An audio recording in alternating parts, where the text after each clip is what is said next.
Now we see everything that's going wrong with the world and those who lead it.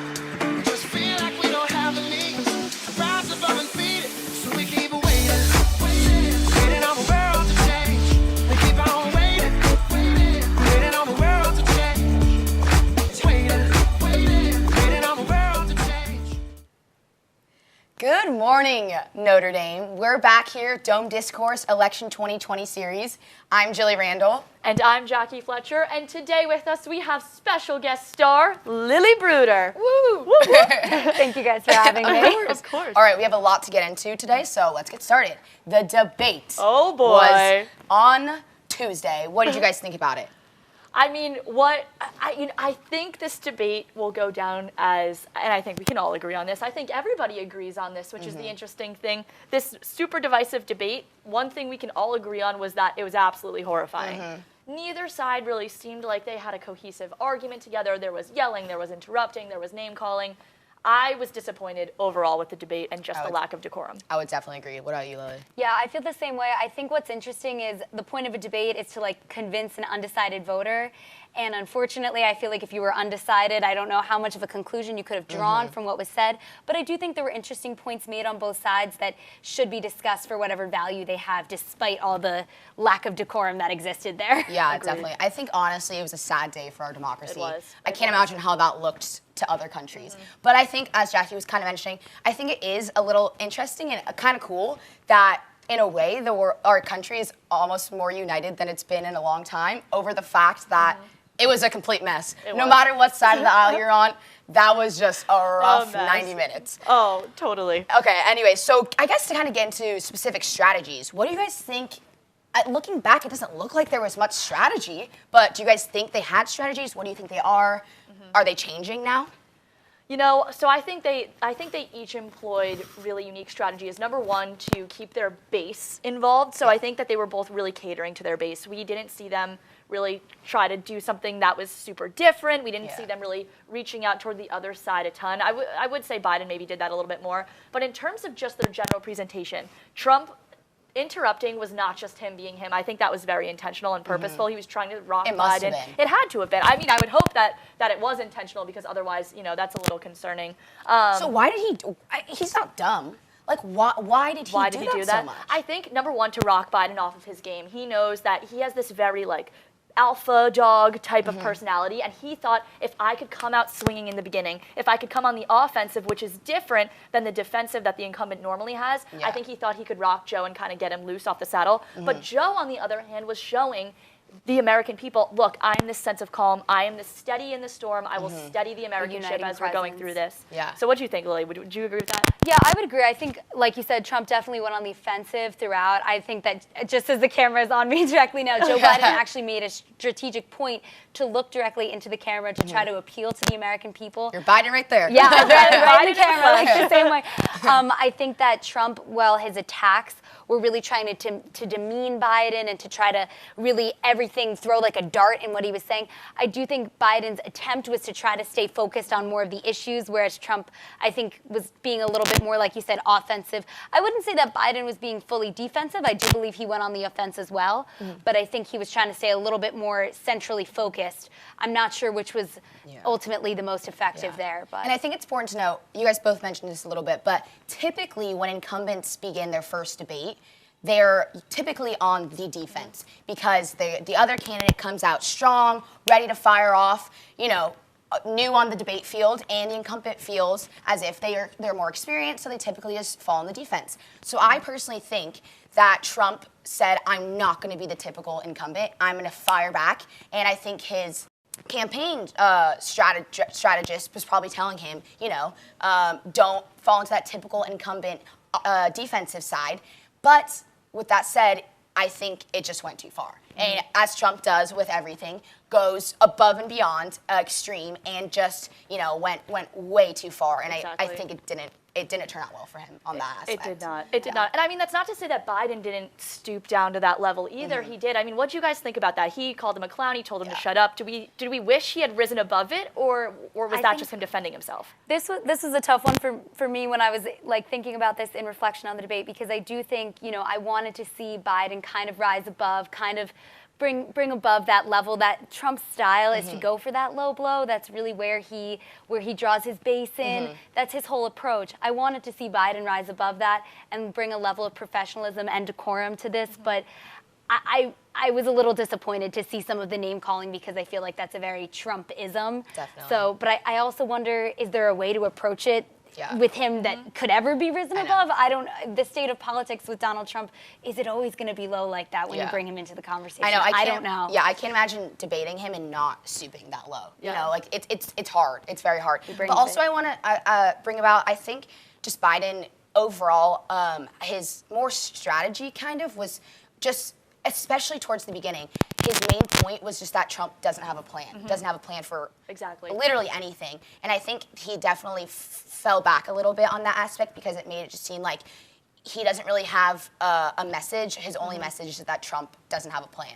But then again, Trump, like we were just talking about, Trump did something very similar, and it seemed like both their strategies were just, you know, trying to say he's not good and he's not good. Like there was no strategy. Really. Yeah, there was really not a lot message. of like, I'm better. Like, these are my policies. I think I'm better. And I think also interesting on the policy level too, a strategy Trump did was he tried to corner Biden into either being too left or too moderate. I mean, you know, we heard so many times, you just lost the left, was what he said, when he could get Biden to go something that was a little bit more moderate, and then he would call him a socialist on healthcare. So I think he was really trying to kind of pigeonhole him. What do you guys think about that? I fully agree. I think when he was trying to show that Biden doesn't appeal to the right at all by saying, you know, oh, you want to defund the police, and Biden then specifically said, I actually never said I wanted to defund the police, right? That's a very right sentiment. So he would say, you don't have the support of the right. And then as soon as he was mentioning his support for the Affordable Care Act, Trump immediately brought in, oh, well, that's socialist medicine. And then if he said, no, you know, I don't support, you know, fully universal health care, or whatever the conversation led to right there, he was like, well, you just lost the left. And his approach was to, like, I think you put it perfectly, just pigeonhole him and say, you don't have the support of the right, you don't have the support of the left. He was trying to paint him in a picture that there's no political party that really Biden fits into, which... Interesting. Jilly brought this up before, I believe, that he said, I am the Democratic Party, and that's what he was trying to emphasize, I thought that was honestly very bold of him. I gasped when he said that. I was like, whoa, coming in hot. That is really, because that's a very bold statement. I am the Democratic Party. And then Trump responds with, not according to Harris. That was funny. Okay, what do you guys think about the moderator, Chris Wallace? There's a whole lot of debacle over him. Did he play his moderator role correctly? Was he too invasive? What do you guys think? You know, Chris Wallace did the best with what he was given and what he had at the time. I do not blame Chris Wallace for what happened. Chris Wallace tried. He would break in, and then, and even when the candidates would then, you know, go back on their 2-minute agreement and the non-interrupting agreement, he said, you literally just responded to this. So short of cutting a mic, I don't know that Chris Wallace could have done a lot more. Right.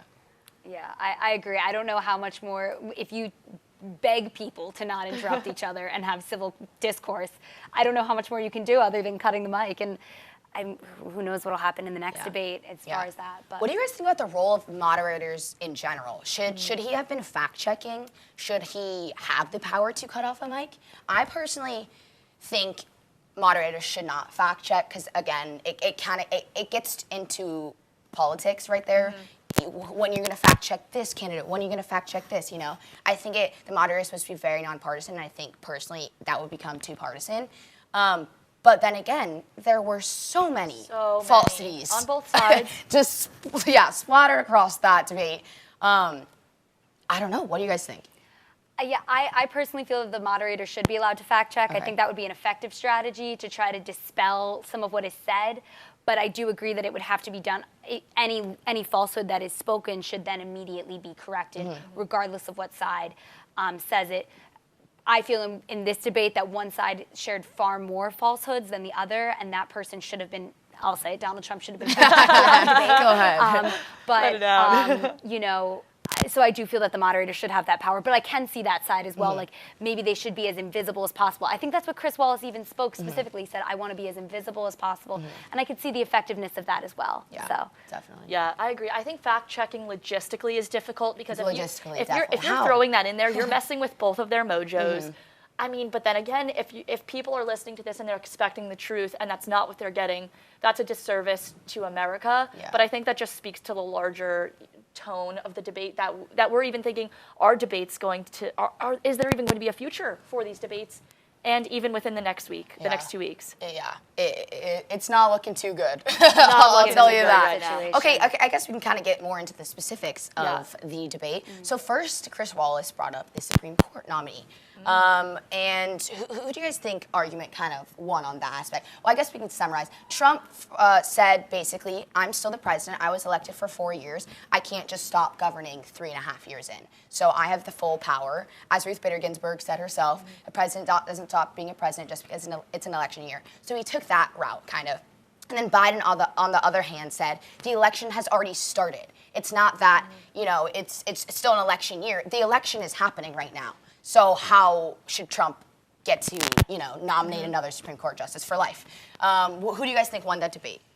I think this is a really interesting case that's balancing actual law, because on one hand, Trump took the very, I don't want to say constitutionalist approach, but very law-based approach, that he's saying, I'm president right now. Unfortunately, R.I.P. Ruth Bader Ginsburg, we miss you.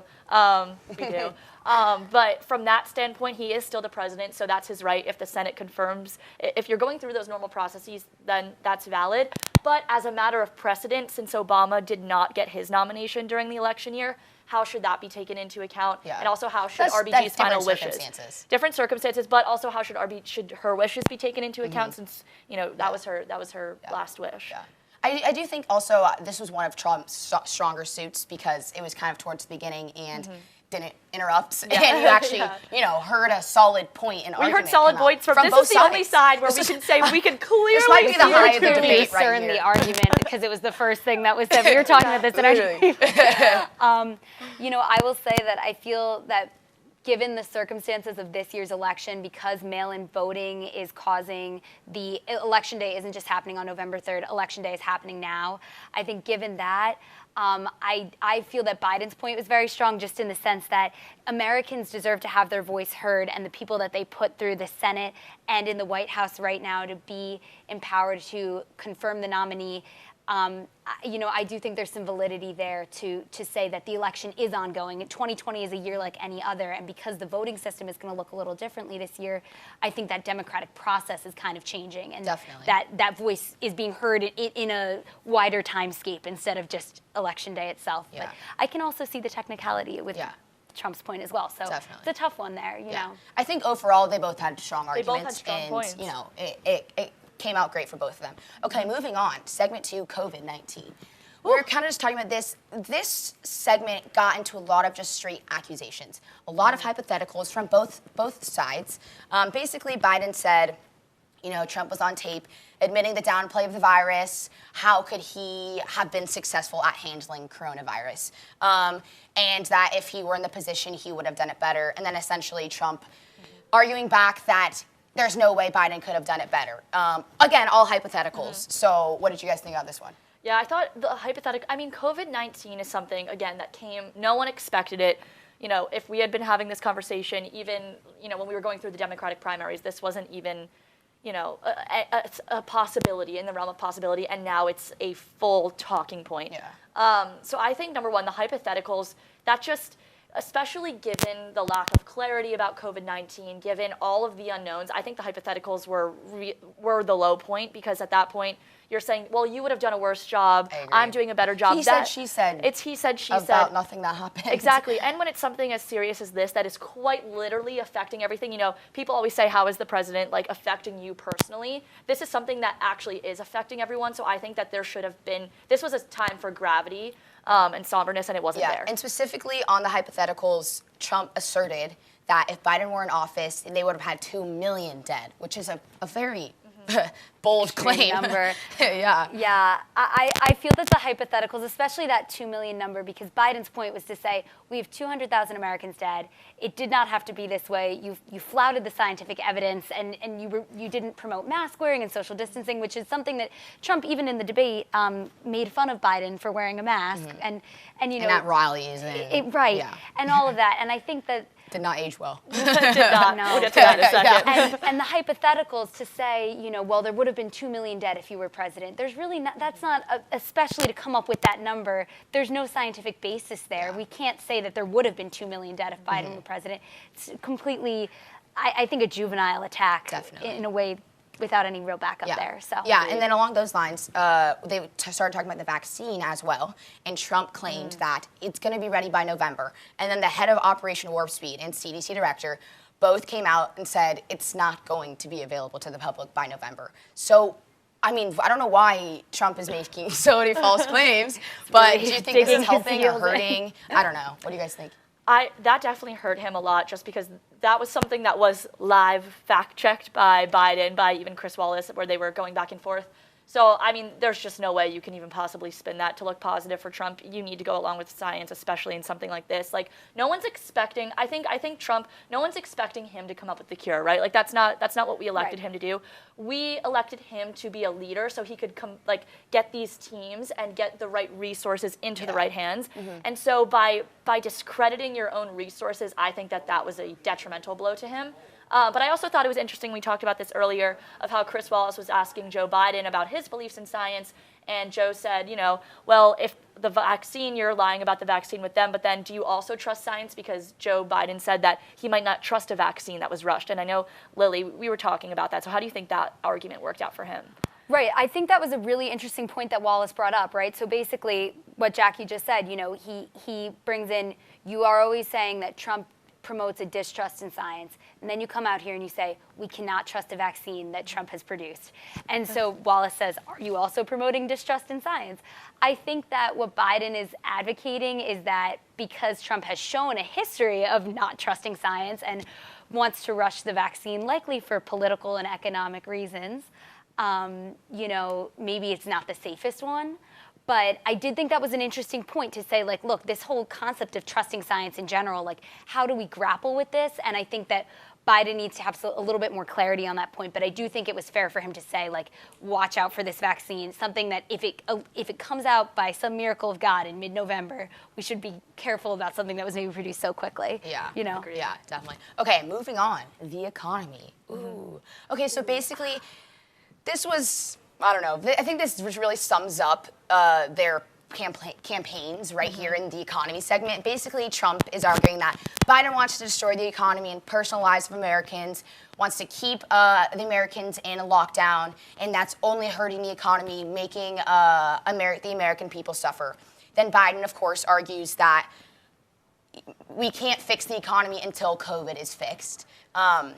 And then with that said, tax returns, of course, were brought up. The fact that the New York Times released that Trump only paid $750 in tax, in his taxes. And then, of course, Trump argues, no, I've paid millions.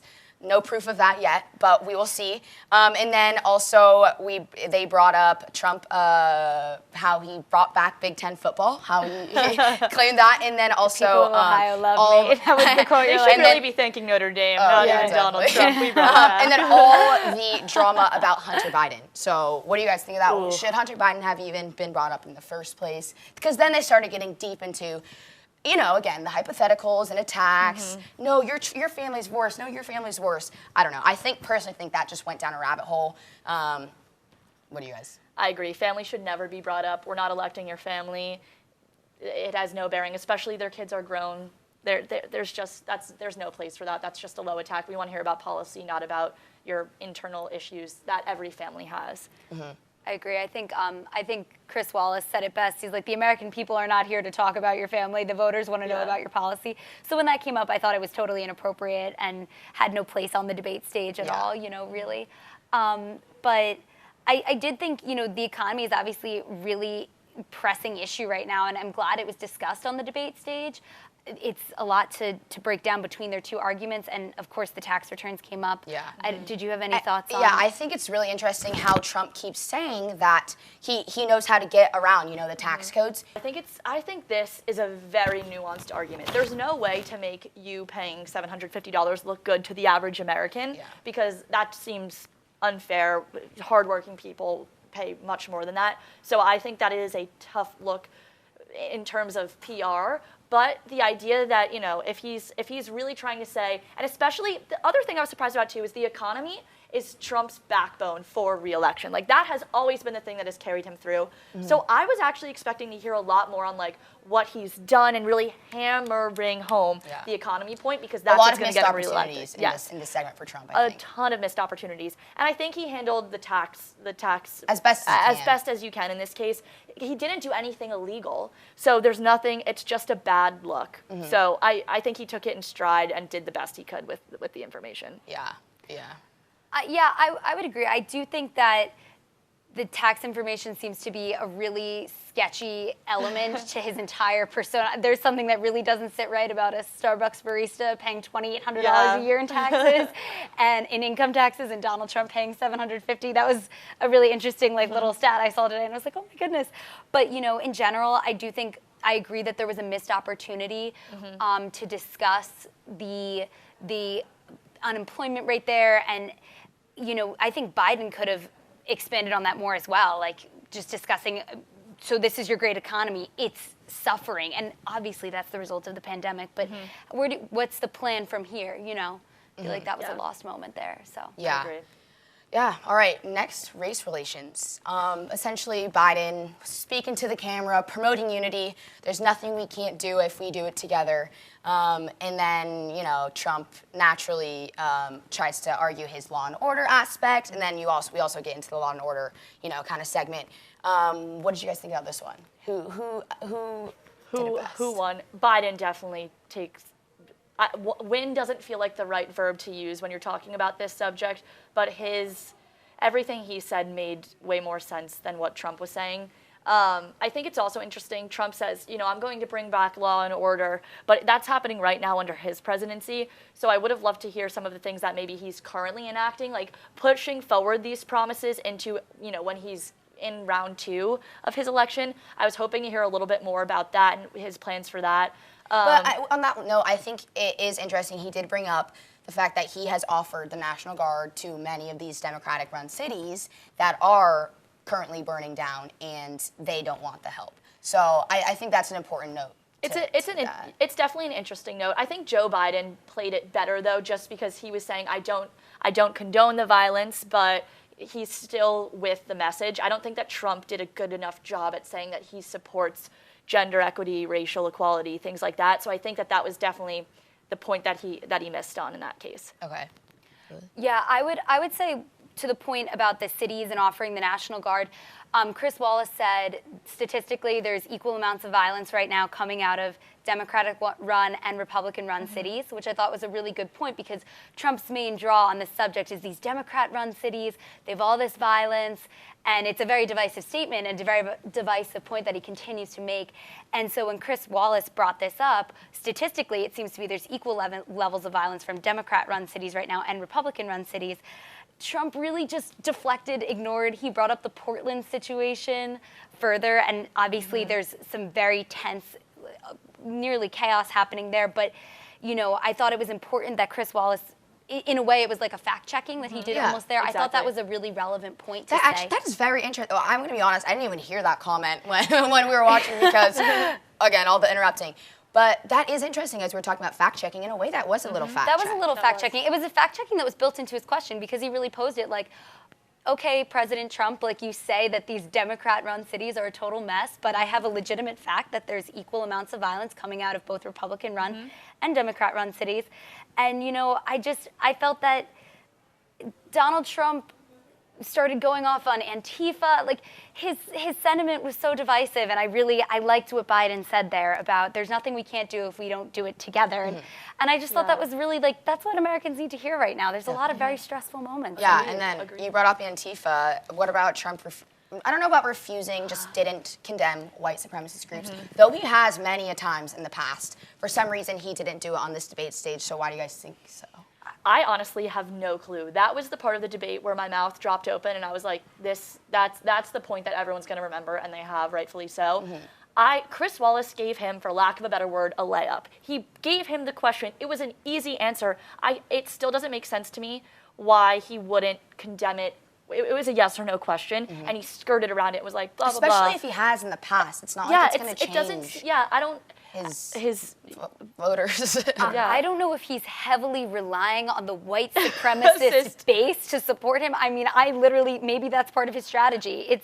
It was upsetting, to say the least, because like you said, it was a layup. All you have to do is condemn a hate group. I mean, why is the bar so low right really now? doesn't make sense. Yeah. I was also confused. In the Platinum Plan he produced, he designated the KKK and Antifa as domestic terrorist organizations. Yeah. So for him, I don't know if it was because he was on TV and, like you said, he was scared of losing that base. But if that's the base you're relying on to get elected, then you shouldn't be running. You should not be running. Yeah. Yeah, I like, there's no good words for that. It made no sense. It's shocking. And then again, it was a very hectic moment. It was a hectic moment. Back and forth, back and forth. I don't know. I really don't know, especially since he has in the past. I don't know how that could affect, his voters that much. Okay, moving on. Segment 5 was kind of just, why should voters pick you to the candidates?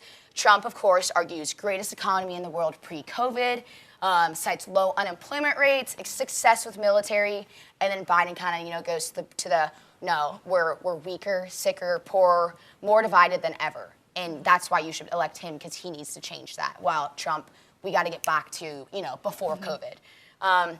Again, kind of like the last one, I think this really speaks for, the campaigns they're running on and the strategies and messages they're running on. You can really just kind of see that they're really playing to their bases right here.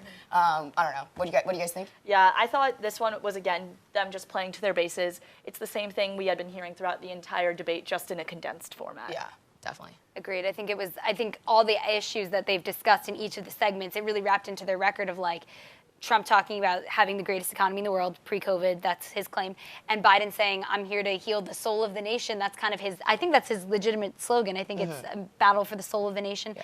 So I think they're both bringing that in there, and that was kind of the points they were trying to convey, so I fully agree, yeah. All right, and then they kind of go into climate change a little bit, which I don't think Chris Wallace had intended originally. But again, Trump says, I want clean air, clean water, clean air. And then we get into the whole wildfires in California and the reason that those fires are going on because they aren't picking up the branches in these woods. I personally think that was kind of a tangent and did not help him a lot. And it didn't make him look very intelligent. Even if that does have something to do with it, I think that argument that he constantly makes just isn't great. But he definitely talked about that for a while. What else? Biden has a $2 trillion plan to create new jobs in the renewable energy sector while still protecting the environment. He definitely hammered home on that one. Anything else, guys? I think Biden's plan to do that was really important because Trump likes to present this false dilemma that a strong economy and protecting the earth are mutually exclusive. So I think by Biden saying, okay, well, here's a plan that can, and I haven't looked into the specifics of the plan, so I can't comment on that, but presenting that to combat the false dilemma, I think Biden won this segment. Yeah. Yeah, I would agree. I think even though he kind of specified that it's not called the Green New Deal and it's not the same thing as the Green New Deal that has been proposed in Congress, I think he called it the Biden plan.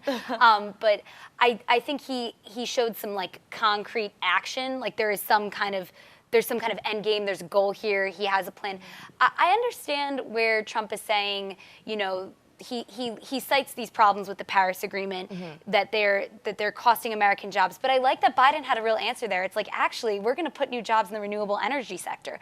I feel like despite, again, all the interrupting and all the chaos of the moment, I think Biden actually responded to what Trump was saying pretty effectively, and it kind of advocated for his plan there. Yeah, so. I think, again, back to, hammering home to the bases. Again, I don't think a lot of Trump supporters are very inclined to want to talk about climate change or want him to, hammer home on climate change. So again, I think he was definitely playing to his, Trump base right there. Okay, moving on. Final segment. This one got steamy. The integrity of the election. Mail-in voting. We kind of talked about this on our last segment. The difference between mail-in voting and absentee voting. And here we have a lot of people claiming Trump made so many, just straight falsities in this segment. What do you guys think? What else did they say? I think this was the least productive segment of any of them, just because it reminded me of the game of like telephone and just like these girls in high school who like can't stop spreading rumors about like all of these fake ballots that are going on, and it's like, well, I heard this, and it's like, that's not true. The teacher said this, and it's just kind of like this whole thing. And I was like, I don't even know what I'm listening to. Was there fraud? I don't know. So I mean, we did a little bit of our own fact checking. There have been instances of voter fraud, but for instance, in the Patterson, New Jersey case, 19% of ballots weren't fraud. They were thrown out because of some inaccuracy. So whether that's your signature doesn't match, or there's an entire list of things that your ballot can be thrown out for. Filling it out incorrectly, right? Exactly. And so, in that case, then I think the voter committees are actually doing a pretty good job. Obviously, things do fall through the cracks. 3 people were charged in the New Jersey case that he was referencing with voter fraud, but those are smaller incidents. So, I mean, I don't know. I can see the point that both parties are trying to make, but I still didn't get a lot out of it. Yeah, someone in my class the other day was arguing that he thinks they shouldn't have even done this segment in the first place.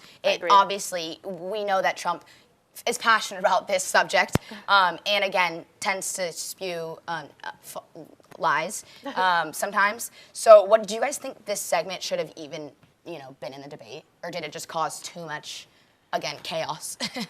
I mean, I think that it was important for this segment to be in the debate. Well, so the negative, right, was that Donald Trump, obviously, we just fact-checked a few things about New Jersey. He said that mailmen were selling ballots in West Virginia. The West Virginia Secretary of State says there is no evidence of this. He brought up in a waste paper basket, things were thrown out in Philadelphia, New Jersey, or Philadelphia and New Jersey and the state of Virginia. So many instances, right? So clearly that was a lot of falsehoods there, and that was ineffective. However, I do think it's important for the voting integrity to be discussed in the debate, because I think it was an opportunity for Biden to say, to get on the stage and say, the director of Homeland Security says there's no credible evidence of voting fraud. And I think he needs to spread that to the American people.